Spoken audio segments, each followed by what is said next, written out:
Imaginez un monde plongé dans les ombres, où le grincement du fer rouillé est un glas, et où la lueur d'une torche révèle des horreurs méticuleusement conçues par des mains humaines.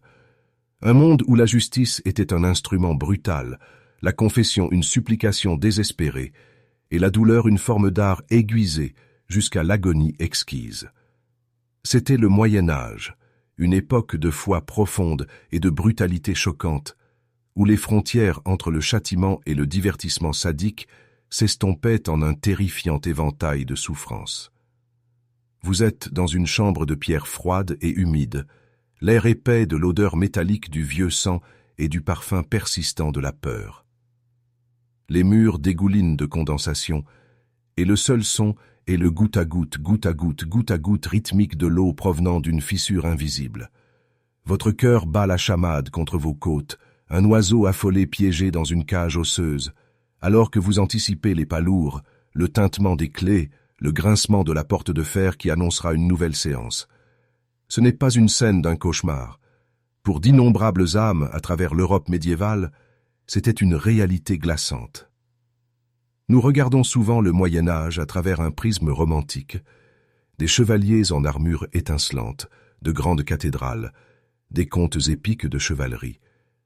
Mais sous cette apparence se cachait une face sombre, une période où la peur, la superstition et une quête inflexible de la vérité absolue conduisaient souvent au tourment systématique et prolongé des êtres humains. La torture n'était pas seulement un acte de cruauté aléatoire, c'était une pratique institutionnalisée, tissée dans la trame même des systèmes légaux, religieux et politiques. C'était un outil manié par les rois, les inquisiteurs et les magistrats, destiné à extorquer des confessions, à punir la dissidence ou simplement à terrifier les populations pour les soumettre. Les justifications étaient complexes, des rationalisations tordues pour des actes inimaginables. Pour l'Église, la torture était un moyen de purifier l'âme, de forcer l'aveu d'hérésie, permettant aux pécheurs d'atteindre le salut, même si cela signifiait une mort par le feu. Pour l'État, il s'agissait de maintenir l'ordre, de révéler des conspirations et d'éradiquer toute menace perçue à l'autorité. La croyance sous-jacente était souvent que seule une douleur extrême pouvait briser la volonté des coupables, révélant la vérité cachée sous des couches de mensonges. Pourtant, l'histoire nous raconte une autre histoire. La torture extrayait rarement la vérité, uniquement la confession que la victime pensait que ses bourreaux désiraient, aussi fausse qu'elle fût. Les architectes de ces dispositifs étaient inquiétamment inventifs, leurs esprits capables de conjurer des mécanismes conçus pour exploiter chaque vulnérabilité du corps et de l'esprit humain. Du simple mais dévastateur au complexe et théâtral, ces instruments d'agonie repoussaient les limites de l'endurance humaine. Chacun servait un but précis, que ce soit étirer et déchirer, écraser et briser, percer et mutiler, ou éteindre lentement, agonisamment, la vie. Et dans ce sombre voyage, nous explorerons certains des dispositifs de torture médiévaux les plus infâmes, les plus choquants, les plus totalement déshumanisants qui aient jamais existé. Préparez-vous, car ce que vous êtes sur le point de découvrir remettra en question votre compréhension de la dépravation humaine et la résilience glaçante de l'esprit humain. Ce n'est pas seulement un catalogue d'horreurs, c'est une fenêtre sur un passé qui continue de hanter notre présent, un sombre rappel de ce qui se passe lorsque le pouvoir n'est pas contrôlé et que l'empathie dépérit. Commençons par sans doute le plus infâme de tous, le chevalet. Imaginez un cadre en bois, souvent rectangulaire, avec des rouleaux à une ou aux deux extrémités. Vos mains sont attachées à un rouleau, vos pieds à l'autre. Lentement, méticuleusement, un levier est actionné, ou une roue est tournée. Vous entendez le gémissement écœurant du bois, le grincement de la corde, puis la sensation atroce de votre corps qui s'étire. Au début, c'est juste une traction, une tension dans vos articulations. Puis, les ligaments commencent à se tendre, vos muscles protestant, hurlant d'une agonie qui semble à la fois interne et externe. Vous pouvez sentir vos épaules, vos hanches, vos genoux être arrachés de leurs orbites, une sensation de déchirure profonde dans votre chair. Chaque pouce agonisant gagné sur le chevalet est accueilli par un crescendo de douleur. Les articulations claquent et se disloquent avec un bruit sourd et écœurant, un son qui résonne dans la chambre et dans votre âme même. Vous pourriez sentir vos membres s'allonger, votre colonne vertébrale s'allonger au-delà de sa capacité naturelle. Les vaisseaux sanguins éclatent, les capillaires se rompent et les muscles se déchirent. La douleur n'est pas seulement intense, elle est totale, enveloppante, ne laissant aucun recoin de votre être intact. Vos cris sont avalés par les murs de pierre, devenant simplement un autre son dans la sinistre symphonie du bourreau. Le chevalet était un maître de la confession, non pas parce qu'il révélait la vérité, mais parce qu'il promettait une cessation de la douleur uniquement avec la capitulation. Les victimes avouaient n'importe quoi, aussi extravagant que cela puisse être, simplement pour que cela cesse. Ils impliquaient amis, familles et même des étrangers, leurs esprits se brisant sous la pression insupportable. Parfois, l'étirement se poursuivait jusqu'à ce que les membres soient complètement arrachés de leurs orbites, ne laissant qu'une carcasse mutilée et brisée d'un être humain. Le tourment psychologique était aussi profond que le pH. Isique, l'anticipation, l'augmentation lente et méthodique de la tension, la conscience que votre corps était systématiquement détruit, pièce par pièce agonisante. Il était conçu non seulement pour blesser, mais pour démanteler, pour effacer l'identité même de l'individu, ne laissant derrière lui qu'une coquille soumise et brisée. Le chevalet était un favori pendant l'Inquisition espagnole, mais ses principes furent appliqués à travers l'Europe pendant des siècles, prouvant que les méthodes les plus simples produisent souvent les résultats les plus dévastateurs. C'était l'épreuve ultime d'endurance, un témoignage du fait qu'avec suffisamment de douleur, n'importe qui pouvait être brisé. Puis il y eut l'élégance glaçante de la Vierge de fer. Ce dispositif macabre, souvent attribué à tort à la période médiévale sous sa forme la plus dramatique, est devenu plus proéminent au cours des siècles suivants, mais il incarne l'esprit de la cruauté médiévale. Imaginez une armoire semblable à un sarcophage, en forme de figure humaine, dressée verticalement. Son intérieur est tapissé de pointes aiguisées, stratégiquement placées, pas assez longues pour tuer instantanément, mais juste assez longues pour infliger des blessures atroces et non mortelles. Vous êtes forcé à l'intérieur, la lourde porte de fer se refermant derrière vous avec un bruit assourdissant qui scelle votre destin. L'obscurité vous consume, une noirceur totale et suffocante. Lorsque la porte se ferme, les pointes perçant votre chair, vos yeux, votre poitrine, votre abdomen, vos membres. Chaque mouvement, chaque déplacement désespéré de votre poids fait en sorte que les pointes s'enfoncent plus profondément pour trouver de la chair neuve à déchirer. La douleur est constante, 1000 petits couteaux se tordant en vous. Il n'y a pas d'échappatoire, pas de position de confort. L'air devient vicié, épais de l'odeur métallique de votre propre sang, du parfum de la peur et de la chaleur étouffante de votre corps piégé. Vous êtes empalé, mais toujours vivant, parfaitement positionné pour une souffrance prolongée. Certaines versions avaient des pointes qui transperceraient lentement, inexorablement, les organes vitaux à mesure que la victime s'affaissait ou que le mécanisme serrait lentement l'enceinte. La Vierge de fer était moins une question de confession que de rétribution, une exécution horriblement prolongée, ou une forme de torture punitive extrême conçue pour briser l'esprit par la seule claustrophobie, la douleur atroce et le lent épuisement de la vie. L'impact psychologique était immense. L'obscurité totale, l'incapacité de bouger, la torture constante de bas niveaux de 1000 piqûres, la réalisation terrifiante que votre corps était lentement consommé par la structure même destinée à vous contenir. C'était un symbole terrifiant de la capacité de l'époque à une cruauté inventive, un témoignage de la croyance que le corps, comme l'âme, pouvait être purifié par la souffrance. Penchons-nous sur les tortures plus intimes, plus insidieuses, considérez la poire d'angoisse ou poire d'étouffement. Ce petit appareil métallique en forme de poire semble presque inoffensif, jusqu'à ce que vous en compreniez le but. Il est conçu pour être inséré dans un orifice, la bouche, le rectum ou le vagin. Puis, en tournant une vis, ces segments s'étendent lentement. Imaginez-le dans votre bouche, serré, alors que le bourreau commence à tourner la poignée. Au début, c'est une pression serrée, inconfortable. Puis, les segments métalliques commencent à se séparer, écartant vos mâchoires, déchirant les coins de votre bouche, disloquant votre mâchoire avec un craquement écœurant. La douleur est immédiate et intense, traversant vos muscles faciaux, étirant votre os. Repos à sa limite absolue. De la salive, mêlée de sang, commence à baver de manière incontrôlable de votre bouche distendue.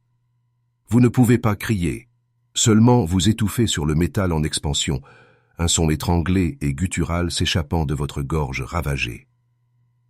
L'appareil était utilisé pour punir les menteurs, les blasphémateurs et les homosexuels, son application une parodie grotesque de son but initial. Si elle était utilisée par voie anale ou vaginale, l'expansion provoquerait des ruptures internes atroces, déchirant muscles et tissus, induisant choc et hémorragie interne. La poire d'angoisse était un symbole d'humiliation et de violation extrême, sa petite taille masquant sa capacité à infliger une douleur immense et des dommages durables. Elle était conçue non seulement pour infliger une agonie physique, mais pour dégrader totalement la victime, pour la dépouiller de sa dignité et de son humanité par une violation qui semblait absolue. La cicatrice psychologique laissée par une invasion aussi intime et brutale aurait été permanente, un rappel glaçant de l'impuissance totale ressentie face à une malice aussi calculée. Pour une horreur pure et broyeuse d'os, peu d'appareils rivalisaient avec la simplicité et l'efficacité des serre-pouces et de leurs plus grands cousins, les serre-tibias. Ces appareils étaient essentiellement des étaux, souvent en fer, avec une vis de serrage qui rapprochait deux plaques. Pour les serre-pouces, vos pouces ou doigts étaient placés entre les plaques. Au fur et à mesure que la vis était serrée, la pression augmentait, écrasant lentement les os délicats. Vous pouviez sentir les os gémir, puis craquer, puis se briser. La douleur était atroce, une douleur profonde et omniprésente qui irradiait le long de votre bras, accompagnée de la sensation écœurante de vos propres os pulvérisés. Les ongles se fendraient, le sang suinterait, et l'articulation serait irrémédiablement endommagée. Pour les serre-tibias, c'étaient vos tibias, ou parfois vos coudes ou vos genoux, qui étaient placés entre les plaques métalliques. Le mécanisme était le même, une pression lente et broyeuse qui briserait le tibia et le péroné, réduisant le bas de vos jambes à une masse pulpeuse d'os brisés, de muscles et de peau déchirée. Le bruit des os qui craquent serait un témoignage horrible de l'efficacité de l'appareil. Ceux-ci étaient souvent utilisés comme torture préliminaire, conçus pour extorquer une confession rapide avant de recourir à des méthodes plus sévères, mais la seule agonie suffisait souvent. L'aspect psychologique était la nature méthodique du tourment. Vous pouviez voir la vis tourner, vous saviez ce qui allait arriver, et vous étiez totalement impuissant à l'arrêter. Chaque tour de vis était un pas délibéré vers l'agonie absolue, un compte à rebours terrifiant jusqu'à la destruction de votre propre corps. Le bourreau pouvait faire une pause, offrant une chance de confesser, amplifiant l'angoisse mentale alors que vous pesiez la douleur contre la vérité, votre résolution s'écroulant à chaque craquement écœurant. La roue de démembrement, aussi connue sous le nom de roue de Sainte-Catherine, était un spectacle public d'une cruauté inimaginable. Réservé aux crimes les plus odieux, il s'agissait moins d'une confession que d'une punition prolongée et atroce. Le condamné était écartelé sur une grande roue en bois, ses membres attachés aux rayons. L'exécuteur, utilisant souvent une lourde massue de fer ou une hache émoussée, brisait alors systématiquement les os de la victime, un par un. Vous entendriez le bruit sourd et humide de la massue contre l'os, suivi du cri agonisant de la victime, un son qui glacerait le sang des spectateurs. Vos bras et vos jambes seraient brisés en plusieurs endroits, réduits en 100 fragments, mais vous seriez toujours en vie, conscient à chaque coup dévastateur. Parfois, la roue était ensuite hissée sur un poteau, laissant le corps mutilé et brisé exposé aux éléments, aux oiseaux de proie, à une mort lente et atroce due au choc, à la déshydratation ou à la perte de sang. La nature purement publique de cette torture faisait partie de son pouvoir terrifiant. C'était un avertissement clair à quiconque envisageait de défier l'autorité. La torture psychologique était multicouche, l'attente angoissante, l'humiliation publique, l'impuissance totale, la destruction méthodique de son propre corps, et la certitude que la mort serait lente à venir, précédée d'une douleur insupportable et implacable. C'était un rappel viscéral que l'État détenait un pouvoir absolu sur la vie et la mort, et que la défiance serait accueillie par une fin de souffrance inimaginable. Pour ceux accusés de sorcellerie ou d'hérésie, la strapade était une méthode courante et terrifiante. Vos mains seraient liées derrière votre dos, souvent avec des poids attachés à vos pieds. Ensuite, vous seriez hissé par une corde depuis une poutre élevée, tirant vos bras directement au-dessus de votre tête. Le choc initial de la levée enverrait une douleur lancinante à travers vos épaules, alors que le poids de votre corps tirait sur vos articulations. Lentement, inexorablement, vos épaules se disloqueraient avec un claquement écœurant, suivi de vos coudes, puis de vos poignets.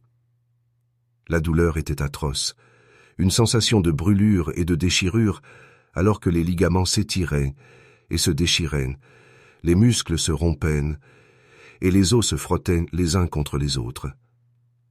Vous resteriez suspendu là, votre corps secoué de spasmes d'agonie, les poids à vos pieds amplifiant l'attraction.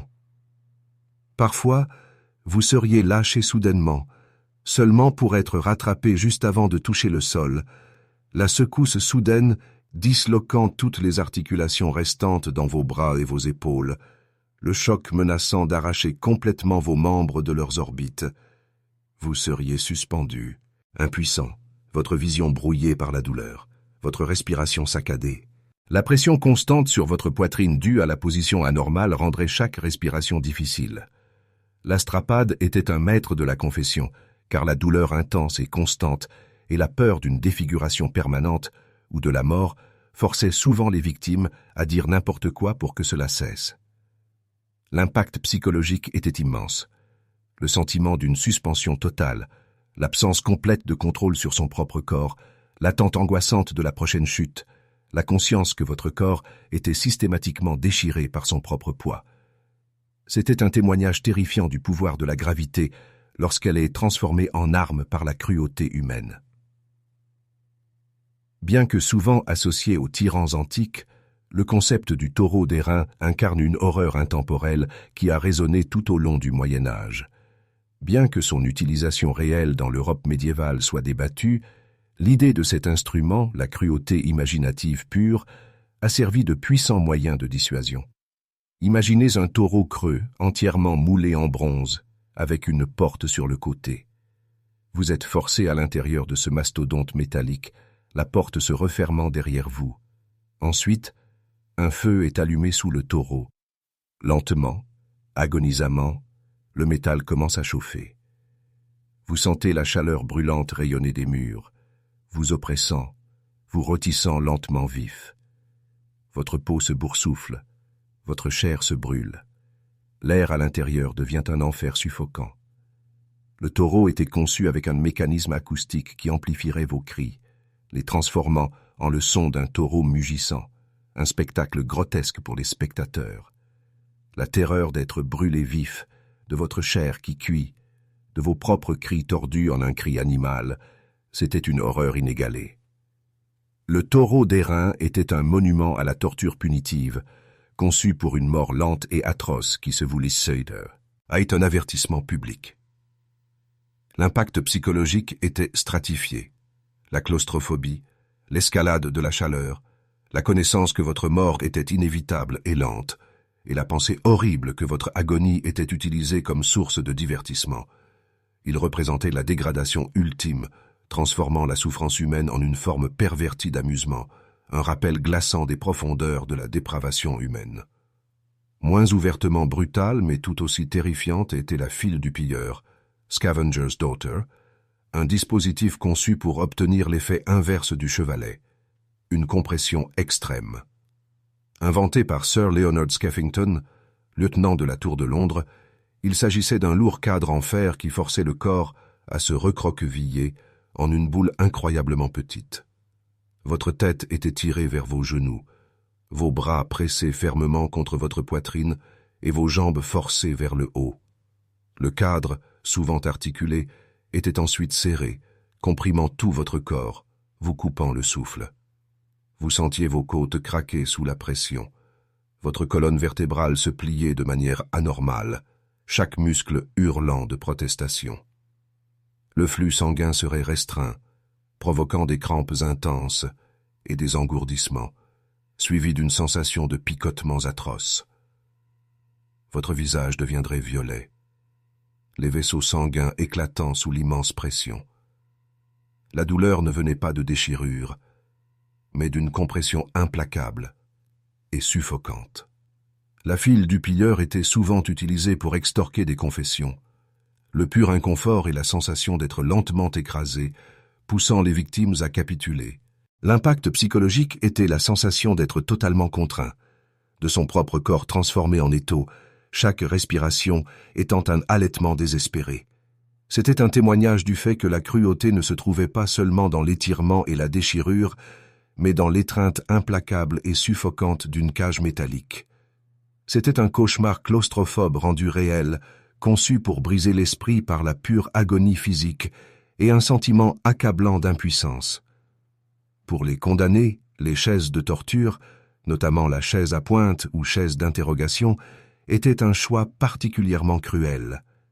Imaginez une chaise, souvent en fer, cloutée de centaines de pointes de fer aiguisées. Ces pointes n'étaient pas assez longues pour percer profondément et tuer instantanément, mais plutôt pour causer des blessures atroces et étendues. Vous êtes déshabillé et forcé sur cette chaise. Le poids de votre corps appuie, enfonçant les pointes dans votre chair, vos fesses, votre dos, vos cuisses.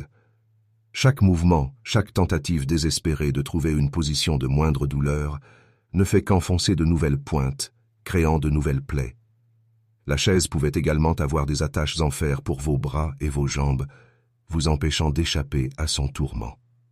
Parfois, un feu était allumé sous la chaise en fer, chauffant les pointes, les transformant en aiguilles brûlantes qui cautérisaient les plaies qu'elles infligeaient, ajoutant l'agonie des brûlures à la douleur incessante de l'empalement. L'odeur de la chair brûlée remplirait l'air. Le but était généralement la confession, un tourment lent et agonisant, conçu pour briser la volonté par une douleur pure et implacable et l'absence totale de confort. L'impact psychologique était immense. L'incapacité de s'échapper, la douleur constante et omniprésente de la tête aux pieds, la sensation de brûlure, et la réalisation horrible que le poids de votre propre corps vous trahissait, vous poussant plus profondément dans les pointes. C'était un dispositif qui garantissait que chaque minute ressemblait à une éternité, transformant un simple meuble en un instrument de souffrance infernale. L'utilisation de l'eau, apparemment inoffensive, pouvait être transformée en arme pour un effet dévastateur. La torture par l'eau, sous ses diverses formes, était répandue. Une méthode courante, précurseur du simulacre de noyade moderne, consistait à forcer les victimes à ingérer de vastes quantités d'eau, souvent sale, jusqu'à ce que leur estomac gonfle de manière grotesque, menaçant d'éclater. Vous êtes maintenu au sol, peut-être avec un entonnoir forcé dans votre bouche, alors que des litres et des litres d'eau sont versés dans votre gorge. Vous bâillonnez, vous vous étouffez, votre estomac se distend, vos entrailles hurlent de protestation. La pression devient insupportable, un poids écrasant de l'intérieur. Vous avez l'impression de vous noyer de l'intérieur, vos poumons se remplissant de liquide, votre corps convulsant. Parfois, les tortionnaires sautaient ensuite sur votre estomac distendu, provoquant la rupture d'organes internes, entraînant une mort atroce. Une autre variante impliquait de faire couler de l'eau froide sur le front de la victime, lentement, rythmiquement, pendant des jours. Le goutte-à-goutte constant et monotone rendrait la victime folle, perturbant le sommeil, créant une surcharge sensorielle insupportable qui finirait par briser sa santé mentale. L'impact psychologique de la torture par l'eau était insidieux. La sensation de noyade, la pression interne accablante, l'impuissance totale alors que votre corps se rebellait, ou la monotonie exaspérante de l'eau qui goûte, elle était conçue pour briser l'esprit autant que le corps, transformant un élément vita, elle en une source de terreur absolue et de désintégration psychologique. La simplicité trompeuse de la torture par l'eau masquait son efficacité horrible, prouvant que toute agonie ne nécessitait pas des engins élaborés. L'écrase-tête était un appareil terrifiant et simple. Cet instrument était constitué d'un casque métallique pour la tête et d'une barre de menton, souvent reliée par une grosse vis. Votre tête était placée à l'intérieur, et la vis était lentement tournée. La pression sur votre crâne augmentait de manière agonisante. Au début, c'était une douleur sourde, puis une douleur lancinante qui s'intensifiait à chaque tour. Vos dents seraient forcées dans vos gencives, se brisant et se fracturant. Votre mâchoire serait écrasée, brisant les os. Vos globes oculaires seraient forcés de sortir de leurs orbites, se rompant ou explosant sous la pression extrême. Finalement, votre crâne lui-même commencerait à se fendre, craquant avec des sons écœurants, jusqu'à ce que votre cerveau soit écrasé. La douleur était au-delà de l'imagination, une agonie totale qui consumait chaque terminaison nerveuse. L'écrase-tête était conçue pour un maximum de souffrance et de confession, ou comme une forme horrible d'exécution. L'impact psychologique était profond. Vous pouviez sentir votre tête être lentement, méticuleusement détruite, votre identité même étant comprimée en rien. Le bruit de vos propres os qui craquent, la sensation de vos globes oculaires qui éclatent, c'était une expérience conçue pour instiller une terreur absolue et briser complètement la volonté. C'était un appareil qui incarnait une violation complète et totale de soi, transformant le siège de la pensée et de la conscience en une pulpe mutilée et méconnaissable. Une autre forme brutale d'exécution et de punition publique était le garrot. Bien que plus célèbrement associé à l'Espagne et aux périodes ultérieures, des variations de dispositifs d'étranglement existaient à l'époque médiévale. Imaginez un simple poteau en bois auquel est attaché un collier de fer. Votre cou est placé à l'intérieur du collier et une vis ou un levier à l'arrière est lentement serré. Au début, ce n'est qu'une pression, puis une construction écœurante. Votre souffle est coupé, votre vision se trouble et la panique s'installe. La pression sur vos artères carotides entraîne une perte rapide de conscience, mais le serrage lent et délibéré peut également être utilisé pour une suffocation prolongée et atroce avant la mort. Certaines versions incluaient une pointe acérée qui pénétrait à l'arrière du cou, sectionnant la moelle épinière, entraînant une mort rapide ou une paralysie si elle était utilisée pour la torture.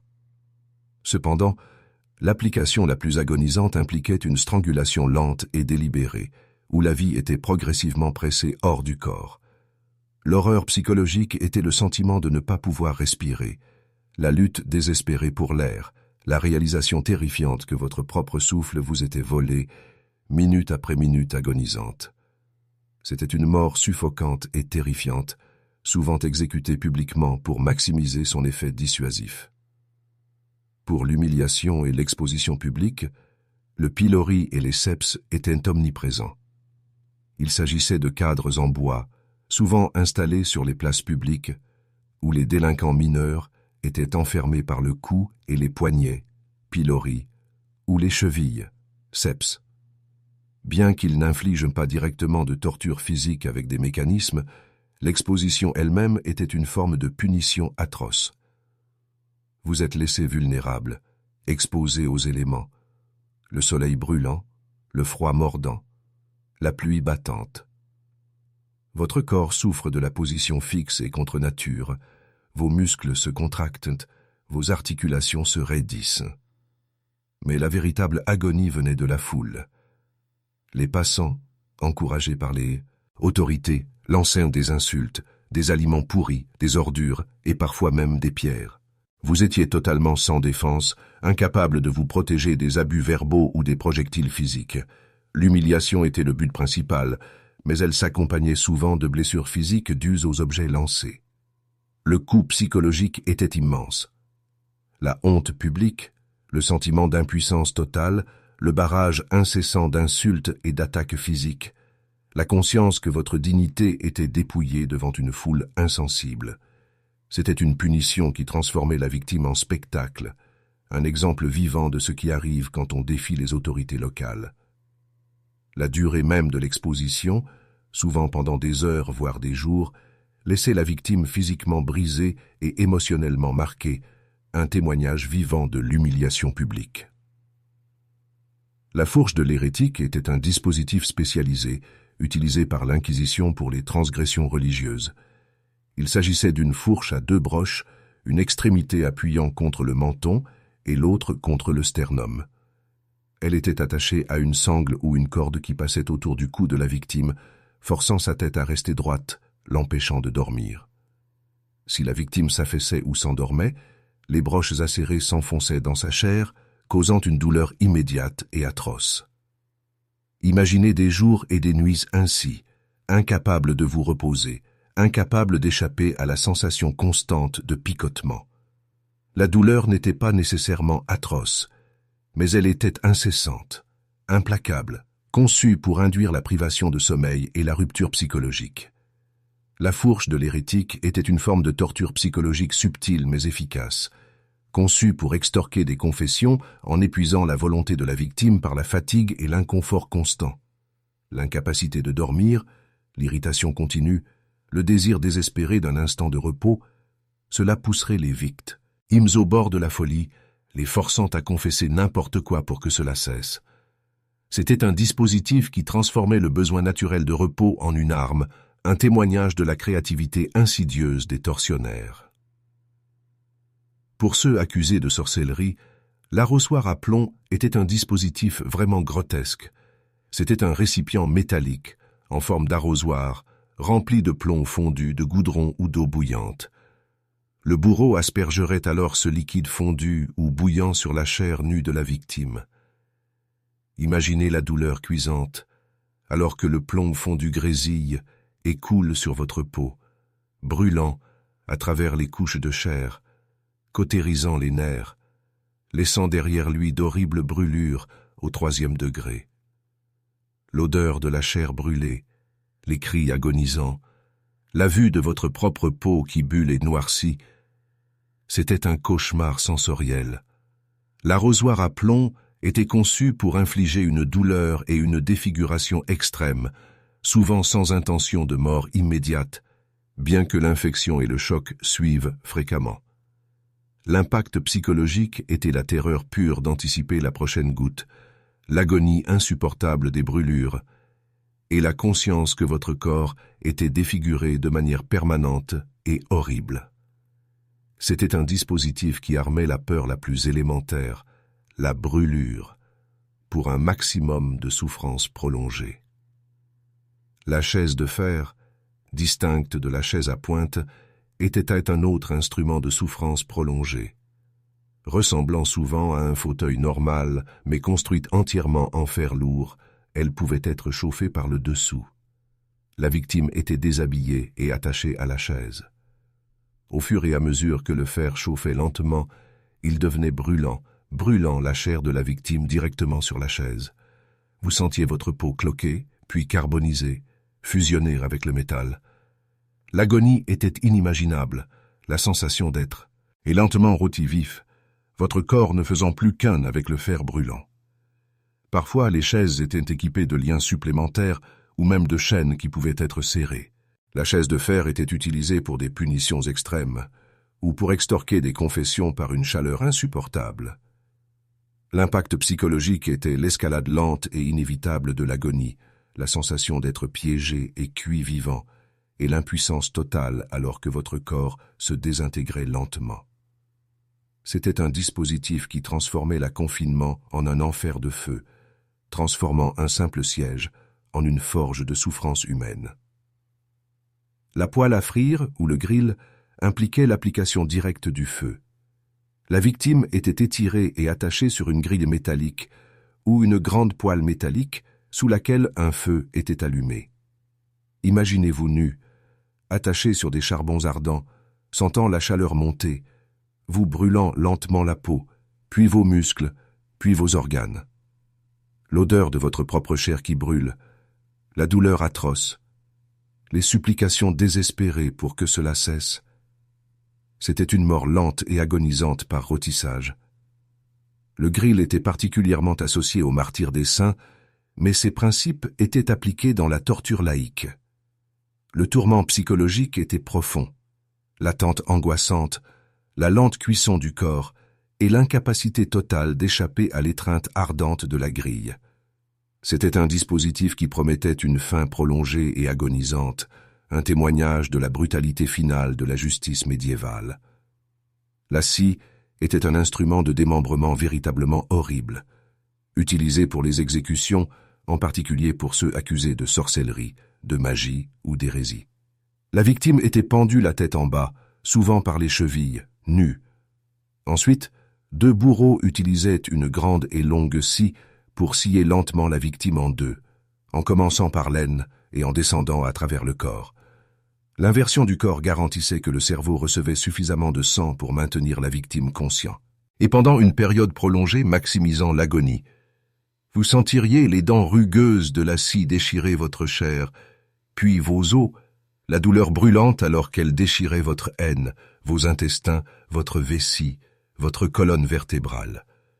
Vous entendriez le son rauque de la scie, sentiriez les vibrations à travers vos propres os, verriez vos propres entrailles se déverser devant vous. La scie était conçue pour un maximum d'agonie et de spectacle public, une démonstration horrible de punition ultime. L'impact psychologique était inimaginable, la vue inversée du monde, le démembrement lent et méthodique, la conscience d'être coupé en deux, vivant et pleinement conscient, jusqu'à la toute fin. C'était une mort d'une horreur inégalée, un témoignage de la dépravation absolue que les êtres humains pouvaient s'infliger les uns aux autres. Pour les crimes de parole, l'arrache-langue ou la languette était employé. Cet appareil, généralement une paire de grandes pinces dentelées, était conçu pour saisir et arracher la langue de la victime. Imaginez la douleur atroce alors que le métal froid se referme sur votre langue, les bords dentelés s'enfonçant dans la chair molle. Alors que le bourreau tord et tire, votre langue est lentement, agonisamment, arrachée de ses racines, déchirant muscles, sectionnant nerfs, une mutilation grotesque et sanglante. La douleur serait brûlante, accablante, accompagnée d'un torrent de sang remplissant votre bouche. Vous ne pourriez pas crier, seulement vous étouffer avec le sang, vos cordes vocales détruites. L'arrache-langue était une forme horrible de mutilation punitive, destinée à réduire au silence de façon permanente la dissidence ou le blasphème. L'impact psychologique était immense. La réduction au silence, la défiguration, la perte totale de la capacité à communiquer, vous rendant totalement dépendant et vulnérable. C'était un API. Pareil qui non seulement infligeait une agonie physique, mais effaçait systématiquement la voix et l'identité de la victime. Le briseur de genoux était un appareil brutal qui se concentrait sur l'une des articulations les plus cruciales du corps. Il se composait de deux planches à pointe, ou parfois de plaques métalliques avec des protubérances acérées, articulées ensemble. Votre genou était placé entre ces plaques, et une vis ou un levier était utilisé pour les rapprocher lentement. Les pointes s'enfonceraient dans votre rotule, déchirant ligaments et cartilages, brisant l'os en fragments. La douleur était immédiate, aigu et intense, irradiant dans toute votre jambe. Votre rotule serait écrasée et l'articulation rendue inutile, vous laissant définitivement estropié. Le briseur de genoux était conçu pour infliger une douleur atroce et invalidante, souvent pour extorquer des confessions à ceux que l'on croyait cacher des informations. L'impact psychologique était la sensation de son propre corps systématiquement détruit, la conscience que l'on ne marcherait plus jamais correctement, et la douleur accablante qui ne laissait aucune place à la résistance. C'était un appareil qui ciblait la mobilité, un aspect clé de l'indépendance humaine, transformant un corps fonctionnel en une épave brisée. L'âne espagnol, aussi connu sous le nom de cheval de bois ou chevalet, était un instrument terrifiant d'agonie prolongée. Il consistait en une structure en bois en forme de V inversée, tranchante, comme un tréteau, souvent avec une pointe acérée au sommet. La victime, généralement déshabillée, était forcée de s'asseoir à califourchon sur cet appareil comme si elle montait un cheval, avec de lourds poids attachés à ses pieds. Le bord tranchant du dos de l'âne s'enfonçait douloureusement dans son périnée, déchirant lentement la chair, les muscles et même les os, surtout si elle était utilisée pendant de longues périodes. Au fur et à mesure que le temps passait et que les poids tiraient vers le bas, le PR. Auprepoids de la victime, combiné aux poids attachés, faisait lentement trancher son corps en deux par le bord tranchant, de l'aine vers le haut. La douleur était immense, brûlante et continue, une sensation d'être fendu de l'intérieur. Le sang ruisselerait le long des jambes, un rappel constant de la déchirure qui se produisait à l'intérieur. L'âne espagnol était conçu pour la torture prolongée et la confession, ou comme exécution punitive pour se juger menteur ou ayant commis certaines infractions sexuelles. L'impact psychologique était la sensation d'être lentement coupé en deux, la pression constante et insupportable sur les parties les plus sensibles du corps, et la réalisation que votre corps était déchiré par votre propre poids. C'était un appareil qui transformait une simple chevauchée en un voyage à travers un enfer agonisant. Les bottes, communément appelées bottes espagnoles ou bottes de fer, étaient conçues pour écraser le bas des jambes. Il s'agissait de coques métalliques qui enfermaient la jambe de la cheville au genou. Des coins de bois ou de métal étaient ensuite enfoncés entre la coque et la jambe de la victime, où un mécanisme à vis serrait les bottes, comprimant et écrasant lentement les os à l'intérieur. Vous sentiriez la pression atroce s'accumuler, vos muscles hurlant alors qu'ils étaient comprimés. Puis, les os de votre tibia et de votre mollet commenceraient à se fendiller et à se briser, un craquement écœurant résonnant dans la chambre. La douleur était au-delà de l'imagination, une agonie profonde et omniprésente qui déchirait tout votre membre. Le sang s'accumulerait dans les bottes, incapable de s'échapper, créant une pression interne qui ne faisait qu'ajouter à l'agonie. Les bottes étaient très efficaces pour extorquer des confessions, car la destruction des jambes était souvent irréversible, et la douleur était omniprésente. L'impact psychologique était la sensation de votre bas du corps systématiquement pulvérisé, la conscience que vous ne marcheriez plus jamais, et la douleur pure et accablante qui ne laissait aucune place à la résistance. C'était un appareil qui transformait un membre fonctionnel en une ruine mutilée et pulpeuse, un témoignage permanent du pouvoir du bourreau. Revoir le chevalet plus en détail révèle les nuances terrifiantes de son utilisation. Bien que le mécanisme de base de l'étirement soit cohérent, son application variait, ce qui en faisait un outil polyvalent de tourment. Certains chevalets avaient un levier qui pouvait être manivellé par paliers, permettant au bourreau de contrôler le rythme de l'agonie, faisant des pauses pour interroger, puis reprenant l'étirement avec une délibération cruelle. Imaginez les moments de répit, non pas comme un soulagement, mais comme une anticipation terrifiante de la prochaine augmentation de tension. Vos muscles se spasmeraient, vos articulations se bloqueraient. Et puis, à un autre tour, la déchirure atroce recommencerait. D'autres chevalets étaient équipés de cordes qui pouvaient être lâchées, provoquant une dislocation soudaine et violente des membres, suivie d'une nouvelle mise sous tension agonisante. Le chevalet n'était pas seulement utilisé pour disloquer les articulations, il pouvait aussi être utilisé pour étirer le corps à une longueur anormale, déchirant muscles et tendons, provoquant des hémorragies internes et déchirant la colonne vertébrale de la victime. Certaines victimes étaient laissées estropiées, leurs membres allongés et inutiles de manière permanente, leur corps déformé au-delà de toute reconnaissance. La dévastation psychologique était profonde. La peur de la déchirure, l'espoir désespéré que cela cesse, et la conscience que votre propre corps vous trahissait sous la traction implacable, vous laissaient, exposé et vulnérable. Le chevalet arrachait non seulement l'intégrité physique, mais aussi la force mentale, réduisant la victime à un état d'agonie primaire et de supplication désespérée. Le berceau de Judas ou chaise de Judas était un appareil particulièrement insidieux, reposant sur un inconfort soutenu, la peur et le potentiel agonisant d'empalement. Il consistait en un siège en forme de pyramide, souvent en bois, avec une pointe très acérée à son sommet. La victime déshabillée était tissée par des cordes et abaissée sur cette pointe acérée qui était insérée dans l'anus ou le vagin. Des poids étaient ensuite attachés aux jambes de la victime, augmentant lentement la pression et faisant descendre le corps sur la pointe. La douleur n'était pas nécessairement immédiate ou intense, mais elle était constante. Une agonie de bas niveau qui s'intensifiait lentement à mesure que la pointe commençait à déchirer et à percer la chair.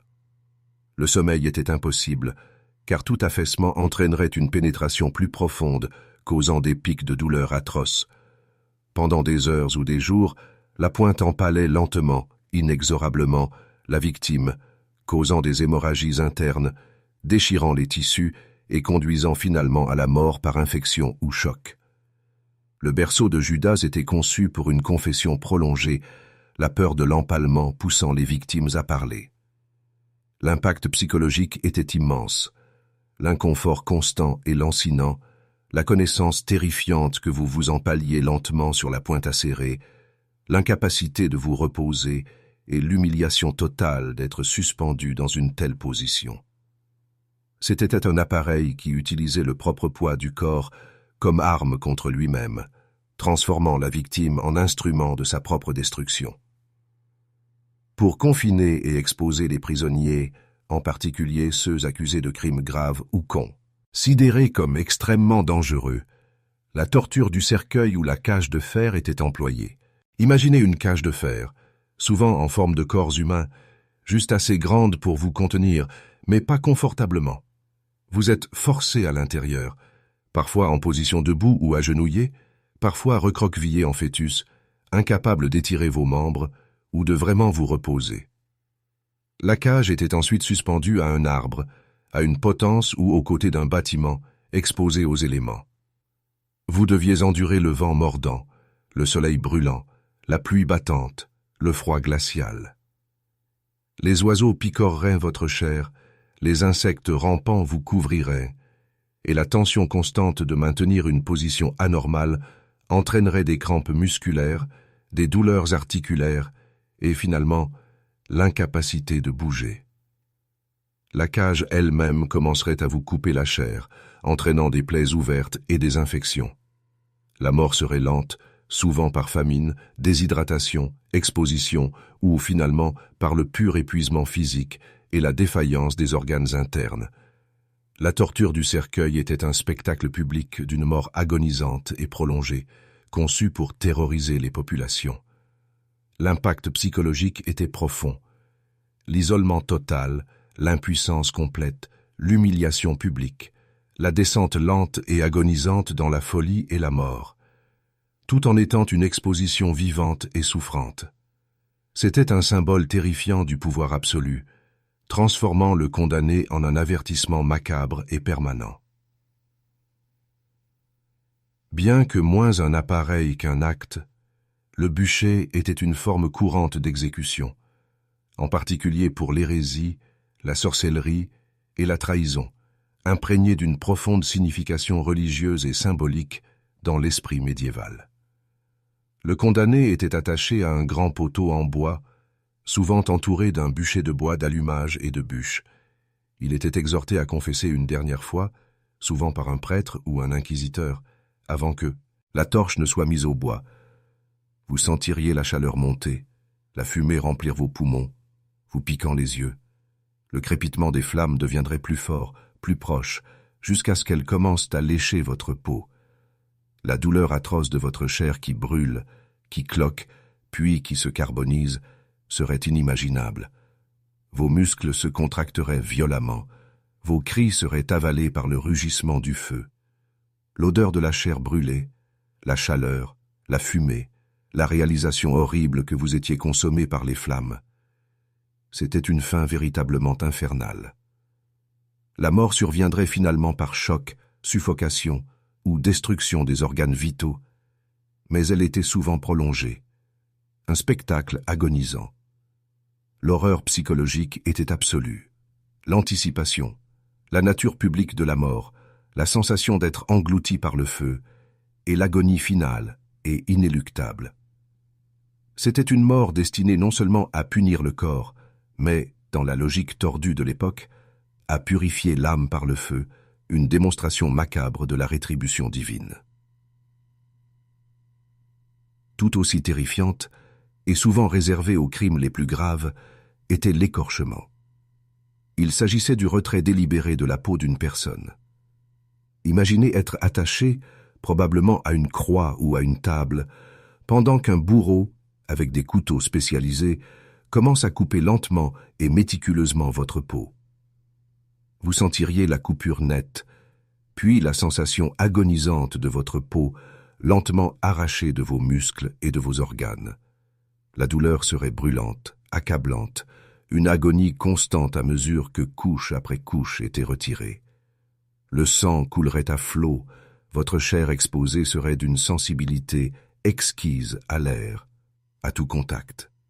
Vous seriez pleinement conscient, observant, sentant votre propre peau être arrachée de votre corps, vous laissant comme une masse de chair et de muscles à vif, sanglante et exposée. L'écorchement était conçu pour une douleur maximale et une souffrance prolongée, entraînant souvent la mort par choc, perte de sang ou infection en quelques heures. L'horreur psychologique était incommensurable, le dénuement total de l'identité, la sensation d'être totalement exposé et vulnérable, et la vue horrible de sa propre peau retirée. C'était un châtiment qui retournait le corps humain à l'envers, un chef-d'œuvre macabre de cruauté. De nombreuses formes d'exécution au Moyen-Âge étaient conçues pour une mort lente, assurant un maximum de souffrance avant la fin. L'écartèlement, par exemple, réservé à la haute trahison, impliquait une série d'actes brutaux.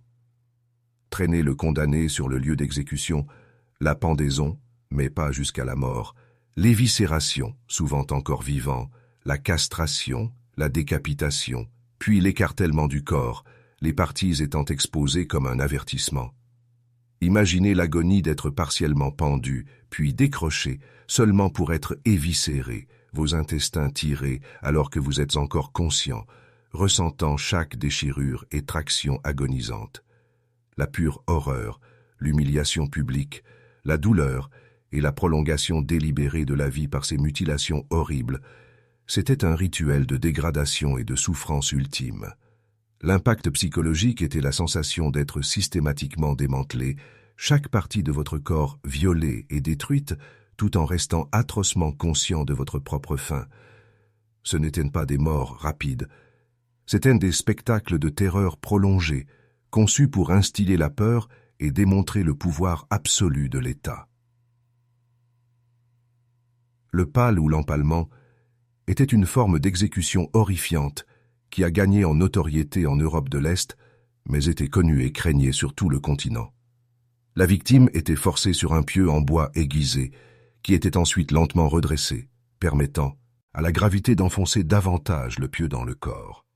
Le pieu pénétrait généralement par l'anus ou le vagin et perçait lentement, agonisamment, les organes internes, émergeant finalement de la bouche, de la poitrine ou de l'épaule.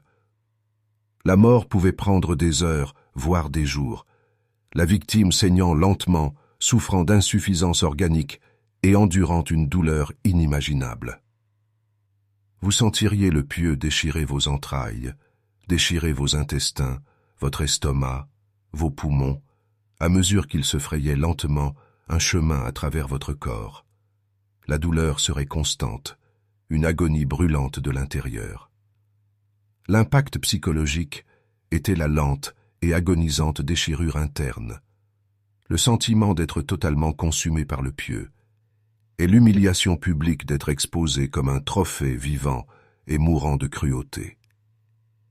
C'était une mort qui combinait une agonie physique atroce avec une dégradation profonde, transformant le corps en un monument grotesque de souffrance. Au-delà des grands designs d'instruments, la torture exploitait aussi l'environnement lui-même. Le donjon d'eau en était un excellent exemple. Imaginez-vous jeté dans une cellule souterraine, noire comme la poix, souvent partiellement ou entièrement immergé dans de l'eau glacée. L'air est stagnant, épais de l'odeur de moisie et d'excréments humains. Vous ne voyez rien, ne sentez que le froid engourdissant de l'eau qui s'infiltre dans vos os, drainant lentement la chaleur de votre corps. Vous restez debout ou assis dans une obscurité perpétuelle, incapable de dormir profondément, incapable de bouger librement. L'humidité fait pourrir votre peau, vos muscles se contractent et des frissons constants deviennent de votre seul compagnon. Les gelures, l'hypothermie et une maladie éventuelle vous consumeraient. Parfois, le niveau de l'eau montait lentement, créant une expérience de noyade terrifiante et prolo. Alors que le petit espace se remplissait. Le donjon d'eau était conçu pour une torture et une mort lente et agonisante par exposition, privation sensorielle et terreur psychologique constante de l'obscurité et du froid. L'impact psychologique était l'isolement total, le froid implacable, la peur de la noyade et l'obscurité totalement désorientante qui brisait l'esprit plus efficacement que toute agression physique directe. C'était une torture qui transformait les éléments mêmes en armes, une lente et méthodique effacement de soi. La cage, ou cage suspendu, était un autre dispositif de punition publique et prolongée, similaire à la torture du cercueil. Il s'agissait souvent de cages métalliques, suspendues en hauteur, parfois au centre d'une place publique ou à un carrefour. Le condamné, souvent un criminel ou un rebelle, était placé à l'intérieur, laissé pour mourir de faim, de soif ou d'exposition. Vous seriez suspendu, visible de tous, incapable d'échapper aux regards indiscrets de la populace ou aux éléments implacables. La cage pouvait être trop petite pour se tenir confortablement, trop courte pour s'allonger, vous forçant à des positions agonisantes et contre nature. Les oiseaux se perchaient sur les barreaux, les animaux tournaient en dessous. Vos cris, vos supplications, vos râles mourants seraient emportés par le vent, inaudibles, ignorés. La cage était une démonstration publique terrifiante du pouvoir de l'État, une descente lente et agonisante vers la mort qui servait d'avertissement clair. L'impact psychologique était immense.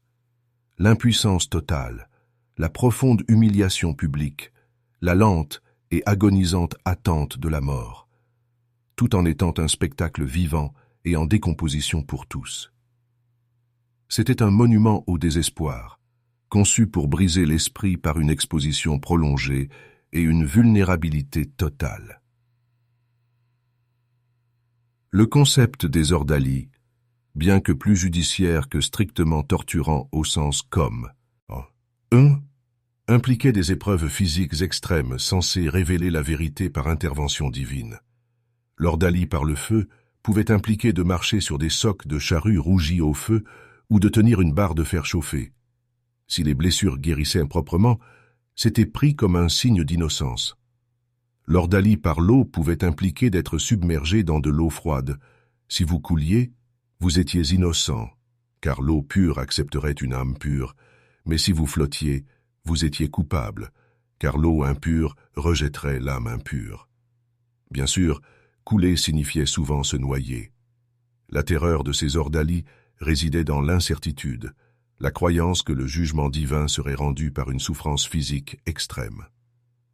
L'impact psychologique était la peur de l'inconnu, la croyance en un jugement surnaturel et l'espoir désespéré qu'un Dieu bienveillant les épargnerait, même si leur corps était soumis à une chaleur cuisante ou à un froid glacial et noyant. Ce n'étaient pas des dispositifs au sens traditionnel, mais c'étaient des formes de torture judiciaire brutales, souvent létales, qui utilisaient la foi et la superstition pour briser les volontés et aboutir à des résultats prédéterminés, montrant la fusion glaçante de la croyance religieuse et du tourment physique qui caractérisait l'époque. L'ampleur et la variété de ces dispositifs en disent long sur la mentalité médiévale.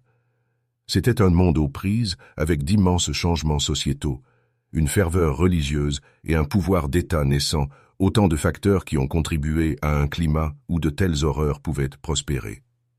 La torture n'était pas seulement un outil pour extorquer des informations, c'était une performance, un rituel, une profonde démonstration de pouvoir sur le corps et l'âme.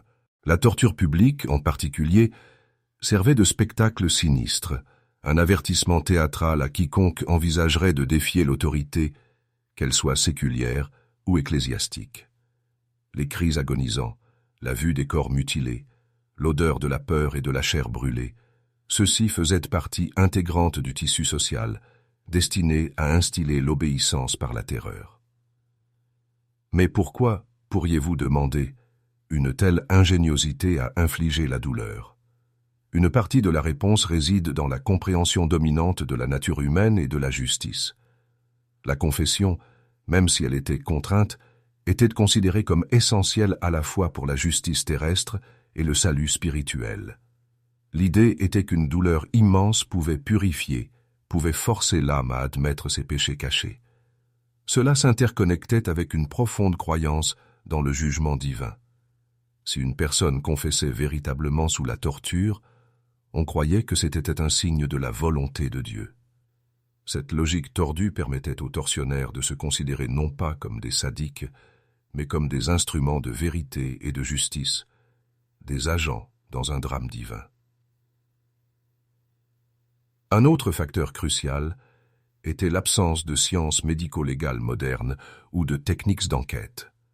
Dans un monde sans ADN, sans empreinte digitale, ni preuves empiriques généralisées, les confessions, quelle que soit la manière dont elles étaient obtenues, étaient primordiales. La torture offrait un chemin rapide, quoique brutalement peu fiable, vers la condamnation. Les accusations, souvent motivées par la peur, la jalousie ou des vendettas personnels, pouvaient rapidement conduire au donjon, et une fois là, l'évasion était presque impossible, sans se briser sous la contrainte. Le paysage psychologique des victimes de torture était totalement dévasté. La douleur physique n'était qu'une couche du tourment. L'anticipation, la peur, la perte totale de contrôle, la déshumanisation systématique, ces éléments laissaient des blessures bien plus profondes que n'importe quelle cicatrice physique. Les victimes entraient souvent dans un état de choc, de dissociation ou de rupture psychologique complète. Leur identité était dépouillée, leur volonté brisée. Nombreux sont ceux qui ont survécu, restant estropiés de façon permanente, défigurés ou fous, hantés par le spectre de leurs tourments longtemps après que leurs blessures physiques eurent guéri. Le but même de nombreux dispositifs n'était pas seulement la douleur physique, mais l'éradication de l'autonomie de la victime, de sa volonté, de son être même. Pourtant, même dans les coins les plus sombres de ces donjons, au milieu de souffrances inimaginables, il y avait des murmures de résilience. Certaines victimes, contre toute attente, refusaient de se briser, leur force intérieure étant une défiance silencieuse envers leurs tortionnaires. D'autres trouvaient de la force dans la misère partagée, formant des liens tacites avec leurs compagnons de captivité, offrant le peu de réconfort qu'ils pouvaient par des regards ou des cris étouffés. Ces petits actes d'humanité, aussi fugaces soient-ils, nous rappellent que même poussé à l'extrême limite, l'esprit humain, bien que plié et malmené, peut parfois refuser de s'éteindre complètement. L'héritage des dispositifs de torture médiévaux s'étend bien au-delà des donjons étouffés par la poussière et des places souillées de sang du passé. Il sert de rappel clair et viscéral de la capacité de l'humanité à la cruauté, un témoignage glaçant de ce qui se passe lorsque la peur, le pouvoir et les justifications déformées s'unissent pour former une violence systémique.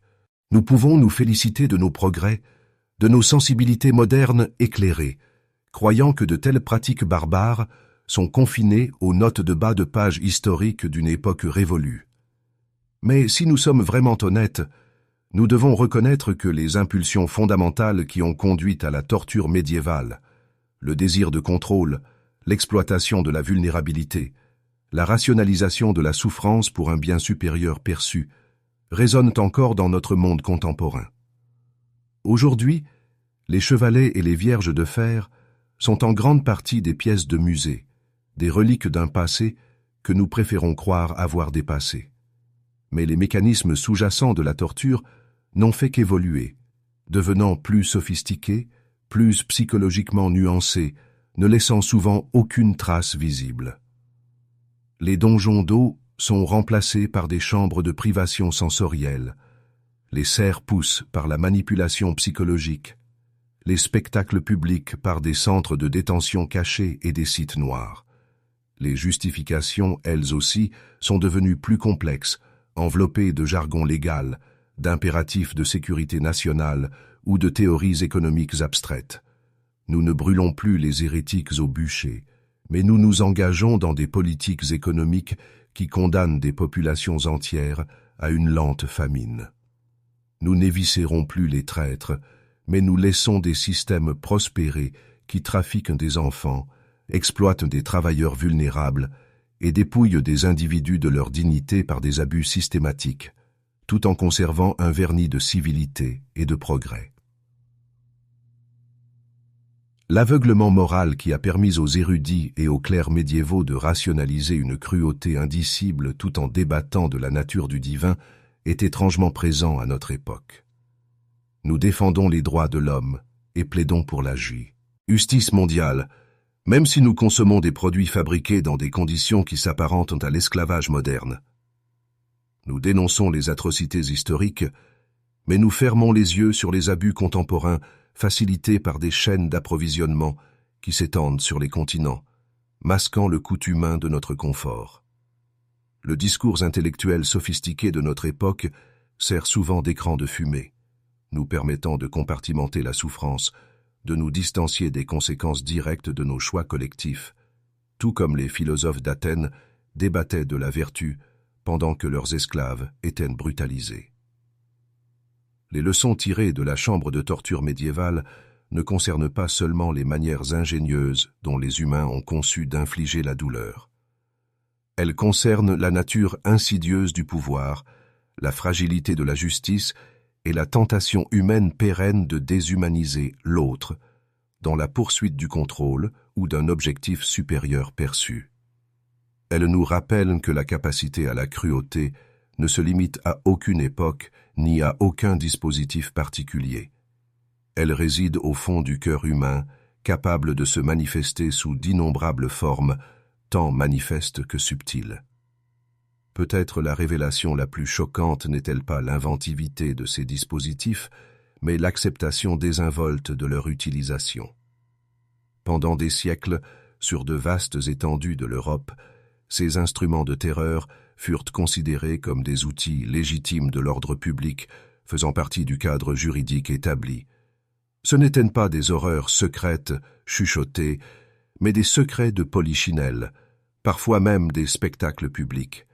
Cette normalisation de la violence extrême, la manière dont elle s'est intégrée dans la société, est peut-être l'aspect le plus glaçant de tous. Elle sert de sombre avertissement. Lorsqu'une société est se désensibiliser à la souffrance, lorsqu'elle rationalise la cruauté pour quelque raison que ce soit, elle risque de perdre son âme même. Les échos de ces horreurs médiévales résonnent à notre époque. La peur, l'impuissance, la pression implacable à confesser, le brisement systématique de l'esprit humain. Ces dynamiques ne sont pas confinées aux livres d'histoire poussiéreux. Elles se manifestent sous des formes modernes d'interrogatoire, dans la guerre psychologique menée dans les espaces numériques, dans les systèmes économiques qui exploitent les marginalisés. Les visages changent, les technologies évoluent, mais la volonté fondamentale de sacrifier les vulnérables pour le confort, la commodité ou le pouvoir des dominants reste une constante obsédante. Alors, en sortant des ombres de ces donjons oubliés, emportons avec nous non seulement un sentiment de révulsion, mais une compréhension profonde. Reconnaître ces chapitres sombres n'est pas une question de fascination morbide, c'est une question de vigilance. C'est reconnaître les schémas durables de la cruauté humaine et les manières subtiles dont ils réapparaissent à chaque génération. C'est comprendre que le véritable progrès n'est pas seulement un avancement technologique ou une sophistication intellectuelle, mais un engagement inébranlable envers la dignité humaine, un refus de normaliser toute forme de souffrance pour des raisons de commodité ou de contrôle. Les cris de ces chambres médiévales, étouffés par des siècles de poussière et de silence, résonnent encore pourvu que nous choisissions d'écouter. Ils nous rappellent que la poursuite de la justice et la sauvegarde de l'humanité exigent une vigilance éternelle, une introspection constante de nos propres capacités, tant pour le bien que pour le mal, de peur que les instruments de tourment ne changent simplement de nom et que les cris des innocents continuent d'être ignorés.